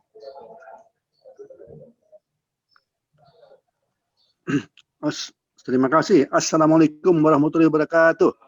Waalaikumsalam. Jelas ya suara saya? Jelas Pak. Ya, terima kasih. Salam kenal Pak Ustadz Nurdin. Saya Hendar Asmara. Salam kembali Pak. Salam. Saya ada pertanyaan sederhana saja. Apa definisi daripada azab, musibah, dan satu lagi apa ya? Cobaan. Definisinya masing-masing Ustadz. Terima kasih. Assalamualaikum warahmatullahi wabarakatuh. Terima kasih Pak. Waalaikumsalam warahmatullahi wabarakatuh. Terima kasih Pak Hendar. Langsung Mas Irwan ya. Silakan Pak Ustadz. Baik. Kalau kita lihat di Al-Quran Pak, lihat di Al-Quran, maka cobaan itu bentuk konkret dari ujian hidup ini. Kalau ujian hidup disebut bala, misalnya alladzi khalaqal mauta wal hayata liyabluwakum. Kami ciptakan mati dan hidup untuk menguji kamu. Di dunia ini kita semua diuji oleh Allah. Nah, bentuk konkret ujian itu namanya adalah cobaan. Yang terjemah Al-Qur'annya fitnah. Fitnah itu terjemahnya cobaan. Maka cobaan hidup itu dua macam aja, Pak. Wa nabluukum bisyarri wal khairi fitnah. Ya, kami akan coba kamu, kami uji kamu dengan apa? Kesusahan dan kesenangan sebagai cobaan. Ya, maka cobaan itu bentuk konkret dari ujian hidup, yaitu dua macam, berupa kesusahan dan kesenangan. Oke, baik. Nah, cobaan kesusahan itu namanya musibah, Pak. Ya, cobaan berupa kesenangan itu berupa kesusahan namanya musibah. Maka contoh musibah itu diantaranya apa? Di Al-Quran dikatakan walana beluwannakum bisya'inal khauf, ketakutan, wal ju' kelaparan, wa naqsi minal amwal, kekurangan harta, wal anfus, dan kekurangan jiwa, kematian. Kematian anggota keluarga kita cobaan buat kita yang masih hidup. Ya, itu contoh-contoh cobaan. Contoh-contoh cobaan yang tidak enak, maka namanya musibah. Maka di akhir ayat itu katakan alladzina idza asabathum musibah. Dan apabila tertimpa musibah, maka ucapkan innalillahi wa inna ilaihi raji'un. Nah, sama-sama sebagai cobaan. Kalau kesenangan tidak disebut musibah, meskipun itu cobaan. Maka kaya itu cobaan, Pak. Tapi bukan musibah. Kenapa? Orang senang. Itu. Maka kalau aduh saya dicoba, misalnya dapat SK kenaikan pangkat gitu ya, saya dapat cobaan. Kenapa? Saya dapat kenaikan pangkat. Itu cobaan. Tapi kan itu disenangi orang. Orang senang dengan sesuatu seperti itu. Maka di Al-Qur'an dikatakan hartamu wa'lamu annama amwalukum wa auladukum fitnah. Hartamu dan anakmu adalah cobaan. Nah, maka kaya itu cobaan, tidak kaya juga cobaan. Gitu. Pilih mana, Pak? Ya, nggak usah, ini sebenarnya pilih kaya ya gitu. Tapi orang jarang mengatakan kalau sedang kaya itu merasa dapat cobaan. Itu. Baik, nah sedangkan azab Pak, itu bentuk bencana yang menimpa orang durhaka. Itu namanya azab. Ya, azab itu sesuatu yang menimpa orang yang durhaka sebagai salah satu cara Tuhan untuk memberikan hukuman. Hukuman ini kalau orang itu kemudian masih hidup namanya peringatan, tapi kalau meninggal sudah, itu sebagai hukuman. Maka azab untuk Fir'aun misalnya mati, ya sudah itu hukuman dunia, akhirat. Gitu kan. Tapi kalau kesulitan azab itu menjadikan orang itu akhirnya misalnya sadar, terus sambil pelajaran, maka yang seperti itu azab yang berdimensi sebagai pelajaran bagi manusia. Maka cara menyikapinya untuk seperti pandemi sekarang ini, Pak, ini apa sebetulnya? Ya bisa macam-macam dimensinya. Bagi kita bisa berarti musibah, bisa juga memang bagi sementara orang yang mungkin selama hidupnya durhaka, dia mendapat azab, kira-kira gitu, Pak. Tapi kalau untuk orang mukmin nggak mungkin diazab, Pak, orang mukmin, no. Ya kan? Diazab tuh enggak. Ya, dapat cobaan ya, tapi diazab tidak. Maka kalau ada kesulitan, ada bencana yang menimpa orang mukmin, itu sebagai bentuk apa? Peringatan dari Allah, bentuk memberikan pelajaran, untuk mengangkat derajat, untuk menghapus dosa, dan seterusnya. Nah, itu istilah-istilah yang digunakan oleh Al-Quranul Karim tentang cobaan, ujian, musibah, azab, dan seterusnya. Maka satu bentuk bencana tidak hanya satu dimensi, tapi ada berbagai macam, tergantung siapa yang tertimpa. Dan tergantung yang penting, cara menyikapinya ketika tertimpa. Terima kasih, Baik. Pak Hendar. Terima kasih Pak Ustadz, Pak Hendar, terima kasih. Selanjutnya kami persilahkan Pak Sony untuk bertanya. Silakan di-unmute Pak Sony.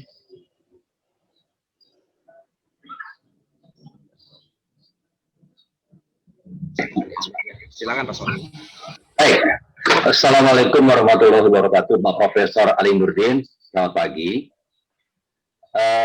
Tadi Bapak bilang bahwasanya dalam surat Al-An'am dilarang menjelekkan agama lain.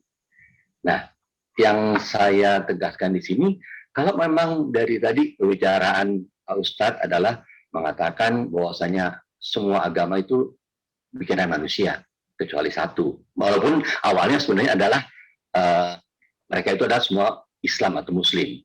Kalau memang kita yakin memang itu adalah benar Islam, kenapa enggak dengan secara confidence si orang Muslim itu mengatakan yang lain itu tidak benar atau bagaimana? Itu aja, Pak. Oke, Pak. Terima kasih Pak Sony. Terima kasih. Pertanyaan bagus sekali itu. Yang nggak confident siapa, Pak? Itu pertanyaannya. Yang nggak confident itu siapa? Kita confident kok mengaku sebagai Muslim. Siap. Gitu. Kita confident, ngaku Muslim confident, Pak. Cuma memang kalau berinteraksi dengan non-Muslim, jangan jelekkan agama mereka. Itu aja prinsipnya.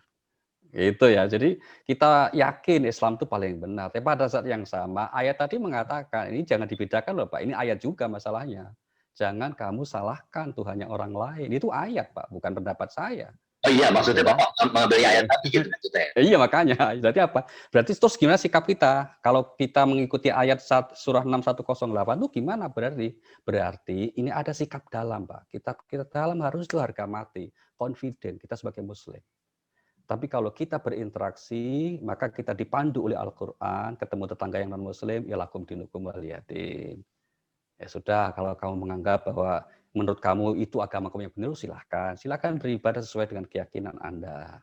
Nah, gitu. Jadi intinya ada sikap ke dalam yang harus yakin tanpa kompromi, ya kan? Tapi ada sikap keluar yang dipandu oleh Al-Quran, karena nanti banyak sekali ayat yang mengajarkan kita juga untuk apa? Tidak ada larangan. Coba saya dipandu, Mas. Surah nomor 60 ayat yang ke-8. Surah 60 ayat 8 Allah mengatakan la yanhaakumullahu 'anil ladzina lam yuqatilukum fid din wa lam yukhrijukum min diyarikum an tabarruhum wa tuqsitu ilaihim. Innallaha yuhibbul muqsitin. Allah tidak melarang kamu berbuat baik dan berlaku adil kepada orang yang tidak memerangi kamu. Orang yang tidak mengusir kamu dari kampung halaman kamu karena alasan agama. Dan Allah menyuruh kamu berbuat baik kepada mereka. Nah, gitu ya. Ini pakai antabarruhum. Antabarruhum, bir itu puncak kebajikan. Jadi justru Allah menyukai ya. Untuk sungguhnya Allah menyukai orang-orang yang berlaku adil. Jadi artinya apa? Ayat ini kemudian kalau toh kemudian kita menganggap bukan menganggap, memang kita yakin bahwa agama kita yang benar, agama di luar Islam itu salah, itu ada dalam keyakinan akidah kita, dalam diri kita. Dan seorang Muslim tidak boleh sedikit pun ragu, tidak boleh tidak confident, harus confident. Bahwa satu-satunya agama yang diri oleh Allah Islam. Tapi pada saat yang sama Al-Quran juga mengajarkan untuk kemudian kita juga memiliki sikap sosial, hablum minannas, bekerja sama itu yang juga diatur oleh agama kita. Maka Rasulullah Shallallahu Alaihi Wasallam ya dengan pendeta-pendeta Yaman biasa aja waktu itu ya. Mereka juga kemudian sering berdiskusi satu hal. Kan ya nggak ada ilmu ya sudah, lakum dinukum waliyadin. Nah, kira-kira seperti itu. Jadi Nah, mungkin gitu, lebih, terima kasih. lebih kepada apresiasi ya, atau menghargai keimanan orang menurut yang tadi lakum dinukum waliyadin tadi. Iya, jadi itu pada sikap kita keluar, Pak, interaksi sosial kita. Kira-kira gitu. Dalam berinteraksi sosial, kita diajarkan, dipandu oleh ayat-ayat ini untuk kemudian, ya silahkan Anda bebas melaksanakan keyakinan Anda. Apalagi ayat Al-Quran juga mengatakan, la ikroha fiddin, tidak ada paksaan dalam memeluk Islam. Kira-kira gitu. Baik. Baik, terima kasih Pak Ustadz, terima kasih Pak Sony, terima kasih. Selanjutnya kami persilahkan kesempatan ini kepada Pak Riko untuk bertanya. Silakan Pak Riko. Ya, terima kasih Pak Irwan. Assalamualaikum warahmatullahi wabarakatuh, Pak Ali. Pak Ali, pertama dua hal yang saya sampaikan. Pertama, saya merindukan sekali ketemu tatap muka di Masjid Yusuf Medco sama Pak Ali, udah lama. Oke, Pak. Siap. Minggu lalu. Kemarin juga ada itu ya, tausiah ya. Kedua, saya pagi ini baru mendengar bahwa Pak Ali sudah profesor, ya selamat. Saya baru mendengar, jujur saja. Saya ingin koreksi ya Pak ya, saya belum profesor Pak. Oh gitu, maaf. Makanya nanti Pak Asril ini oknumnya Pak Asril ini, Pak Asril yang disalahkan itu. Tapi orang-orang emang nggak suka manggil itu ya. Mohon doanya aja dalam proses. Kita doakan. Amin. Nah, sekarang ke substansi, Pak. Tadi memang sudah ada dijelaskan ayat bahwa untuk terhadap kepercayaan kita jangan mencela. Oke. Nah, sekarang kita bicara dengan sesama Muslim ya, Pak ya. Oke, saya percaya bahwa setiap ulama itu pasti akan tujuannya menyampaikan yang baik ya kepada kita semua. Cuman mungkin caranya macam-macam. Ya, ada yang keras, ada yang ini. Nah, maksud saya begini, pertanyaan saya begini. Bagaimana itu apakah ada ayat ataukah apa yang supaya walaupun ini kita tuh tidak saling mencela di antara kita, ya, ini yang menyebabkan perpecahan gitu, Pak. Menurut saya gitu. Masa umat Islam itu bersatu kalau ada suatu peristiwa saja. Ya, peristiwa itu misalnya masa lalu kita tahulah ada peristiwa apa, oh itu umat Islam bersatu, oh mencela, oh nggak boleh seperti begitu. Nah, itu aja pertanyaan saya, Pak. Terima kasih. Ya. Kaidahnya begini, Pak. La yudraku kulluh la yudraku kulluh. Kalau kita berharap semua supaya tidak saling mencela, kok sepertinya belum bisa kita laksanakan. Maka jangan kita tidak berbuat apa-apa. Itu Pak Riko ya. Jadi artinya apa? Adakah petunjuk? Ya banyak. Etika dakwah di Al-Quran itu pada umumnya memang tidak diizinkan untuk saling mencela, Pak. Misalnya di surah Al-Hujurat ya, kita lihat ya surah Al-Hujurat pada ayat yang ke-11 12. Allah berfirman apa? Ya ayyuhalladzina amanu la yaskhar qaumun min qaumin. Janganlah satu kaum mengolok-olok kaum yang lain, misalnya gitu. Kemudian juga wala talmizu anfusakum, jangan mencela. Secara khusus katakan itu, jangan mencela. Ayat itu mengatakan wala talmizu. Tapi yang menarik itu di ayat dikatakan jangan mencela diri kamu. Loh, apa ada orang mencela diri? Enggak ada toh. Tapi berarti apa? Al-Qur'an menggunakan logika, kalau orang itu suka mencela orang lain, hakikatnya dia mencela dirinya sendiri dan seterusnya. Terus banyak sekali, demikian juga dalam hadis-hadis Nabi Shallallahu Alaihi Wasallam. Maka kemudian kalau ini belum sepenuhnya berhasil kita bangun bersama di internal umat Islam, Mas Riko, maka paling tidak kita jangan nambahin masalah. Itu poin kita.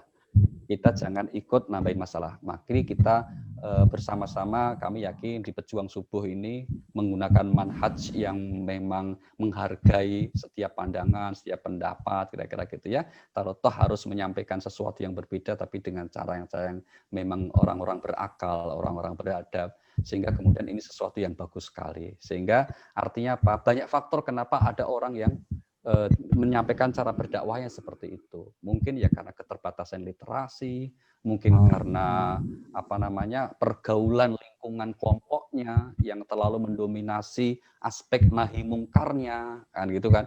Kan mestinya kan amar ma'ruf nahi mungkar. Amar ma'ruf bil ma'ruf nahi mungkar bil ma'ruf, kan harusnya begitu.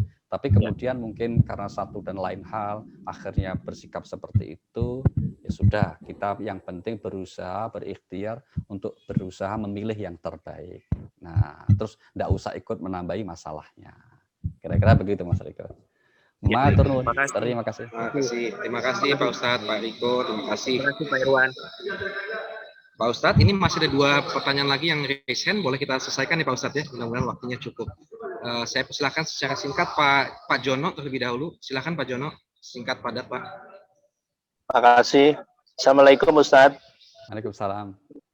Pertanyaan gini, ini agak nyimbang sedikit tapi masih ada hubungan dengan Ramadan. Ini bulan suci, bulan Ramadan ini ada turunnya Al-Quran. Mohon penjelasan begini. Itu waktu Al-Quran turun pertama kan syariat Ramadan kan, syariat puasa kan belum ada itu. Namun penjelasan mengenai turunnya Al-Quran itu sebenarnya turun semua apa sebagian atau bagaimana? Kemudian yang kedua, itu bagaimana masyarakat Arab pada saat sebelum Ramadan ini, sebelum syariat ini keluar itu. Sebelum syariat puasa itu keluar itu. Itu aja Prof. Ustaz. Oh, baik, terima kasih Pak Jono. Nuzulul Quran itu ada 2 macam ya Pak ya, ada 2 macam. Nuzulul Quran itu 2 macam. Yang pertama adalah dari Sama'ud Dunia, Lauh Mahfud Pak, ke Sama'ud Dunia. Itu ke Jibril itu. Itu oleh para ulama disebut Nuzulul Quran. Ini hadisnya riwayat dari sahabat Ibnu Abbas mengatakan demikian. Itu sekaligus Pak. Kata Al-Quran di surah Al-Buruj dikatakan bal huwa Qur'anun Majid fi lauhim mahfud. Al-Quran yang mulia itu berada di Lauh Mahfud. Nah, terus kemudian diturunkan oleh Allah kepada Nabi Muhammad, tapi melalui Jibril. Nah, dari Jibril kepada Nabi Muhammad SAW itu secara bertahap kurang lebih 22 tahun. Dan pertama kali, ya, yang turun pertama kali, Al-Alaq 1-5, itulah yang turun di bulan Ramadan. Bertepatan dengan malam Lailatul Qadar. Dari kita peringati nuzulkan Ramadan itu memang berkaitan dengan Ramadannya aja Pak, nggak ada hubungan dengan puasa Pak. Ya, jadi ketika Al-Quran turun pertama kali di bulan Ramadan, tanggalnya diperselisihkan ya. Kalau kita kan 17 nih, kalau di Saudi itu 27 Pak. Ya, kalau di Saudi itu 27 Ramadan nuzul Quran itu, karena mereka yakin bareng Lailatul Qadar. Nah, itu ayatnya di surah 44 ayat 3. Inna anzalnahu fi lailatin mubarakatin inna kunna munzirin. Ya, ayat 2 ya ayat 3. Nah, itu terus pertanyaan berikutnya tentang puasanya nih. Bagaimana sebelum syariat puasa orang-orang saat itu berpuasa? Termasuk ibadah sholat, ibadah haji, ibadah puasa nih, Pak. Bahkan sebelum Nabi Muhammad juga sudah ada, Pak.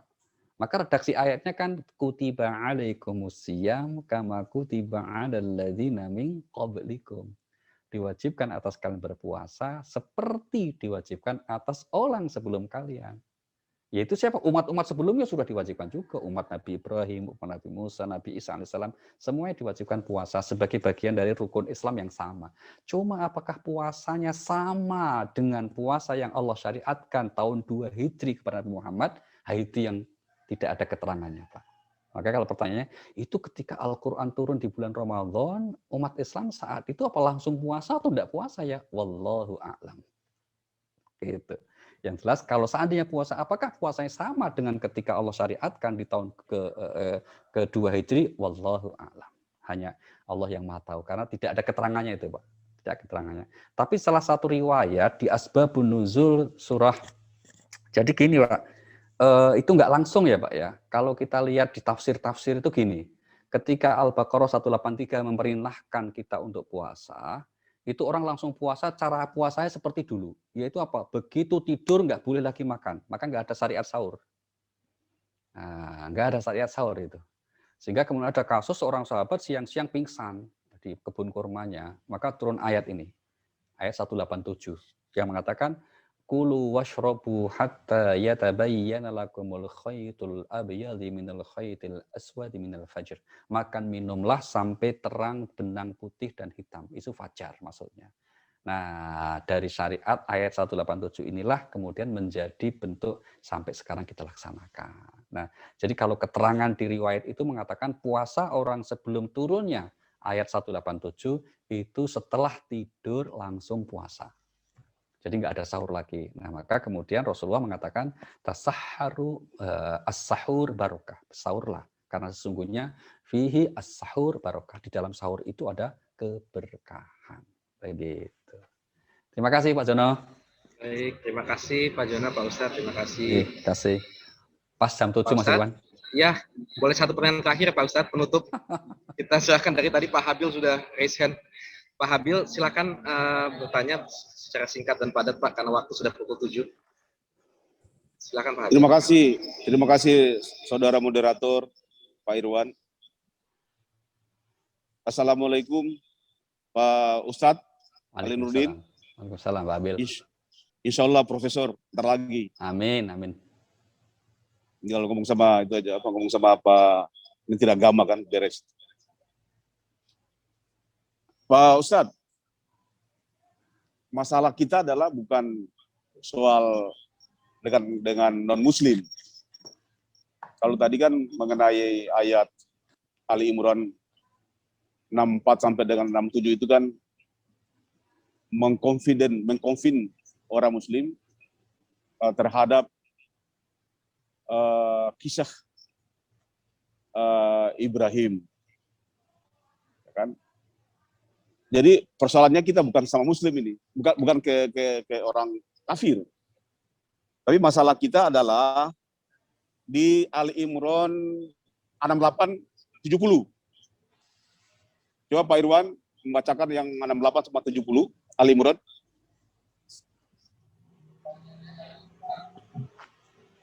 Orang yang paling dekat kepada Ibrahim adalah orang yang mengikutinya, dan Nabi ini Muhammad dan orang yang beriman adalah Allah adalah pelindung orang-orang yang beriman.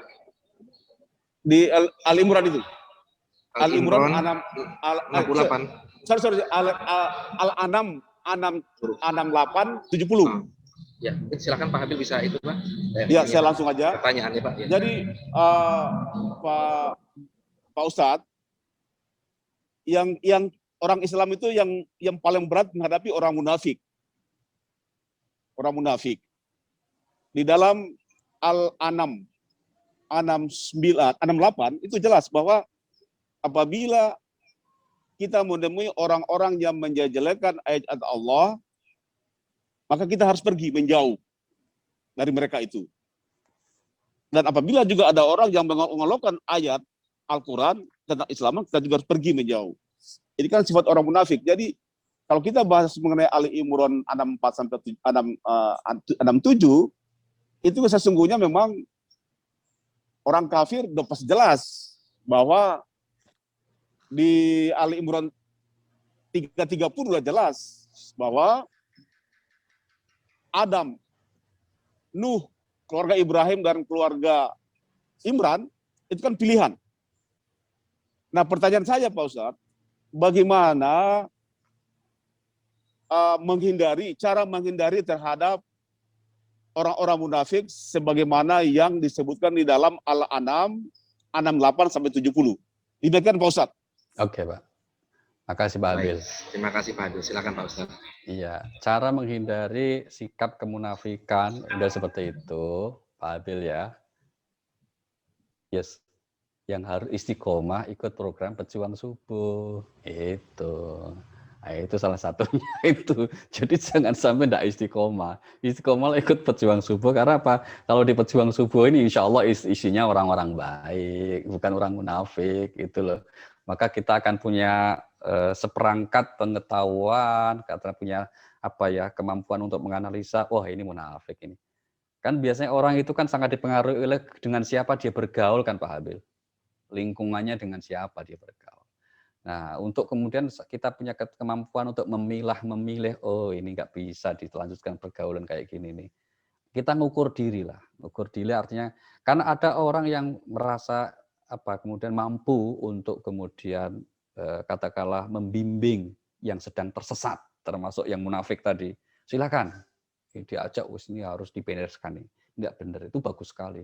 Tapi kalau kita merasa, waduh jangan-jangan kalau saya bergaul malah katut nih, malah keikut nih, udah saya jaga jarak. Nah itu salah satu cara paling sederhana. Nah untuk mulai kemampuan seperti itu, kita harus punya kedalaman pengetahuan.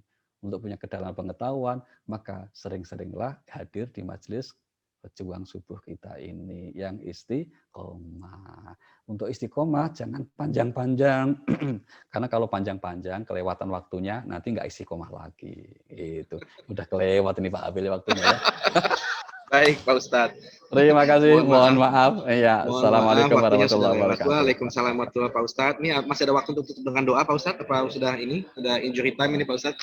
Iya, mari kita berdoa bersama dengan baca suratul Fatihah Bapak Ibu. Kita hadirkan niat baik kita semuanya. Semoga Allah senantiasa memberikan perlindungan, kesehatan, kebaikan kita semua. Mungkin ada jamaah kita yang kurang fit, semoga diberi kesehatan, yang sedang punya kesulitan diberi kemudahan, yang punya hajat baiknya semoga dikabulkan. Al-Fatihah. A'udzubillahi minasyaitonir rajim. Bismillahirrahmanirrahim. Alhamdulillahirabbil alamin arrahmanir rahim maliki yaumiddin. Iyyaka na'budu wa iyyaka nasta'in ihdinas siratal mustaqim siratal ladzina an'amta 'alaihim ghairil maghdubi 'alaihim waladdallin. Amin. Terima kasih. Wassalamualaikum warahmatullahi wabarakatuh. Waalaikumsalam warahmatullahi wabarakatuh. Terima kasih banyak Pak Ustadz atas waktunya. Bapak Ibu sekalian, demikianlah acara ini kita tutup. Assalamualaikum warahmatullahi wabarakatuh. Salam semua sejahtera. Bapak Ibu sekalian, kesempatan ini juga ingin mengucapkan ada anggota jamaah kita yang berulang tahun hari ini, Ibu Dede. Mungkin Bu Dede masih ada. Assalamualaikum Bu Dede. Kita doakan semoga Bu Dede sehat, panjang umur, banyak kebaikan dan keberkahan. Ini ada Pak Fadian sama Pak Redi nih. Assalamualaikum Bu Dede. Selamat mungkin bisa sedikit ini Bu Dede. Bu Dede. Saja barakallah. Oh, tinggal terakhir ya. Ulang tahun. Selamat milad Bu Dede. Sehat selalu. Ulang tahun Bu Dede. Selamat ulang tahun dan bahagia selalu dan semoga sehat walafiat. Sehat selalu. 100. Selamat ulang tahun Bu Dede. Beberapa Bu Dede. Makasih. Assalamualaikum Bu Dede. Berapa Bu Dede? Semoga panjang umur dari semua jamaah. Bapak-bapak. Bahagia selalu. Pak Redi.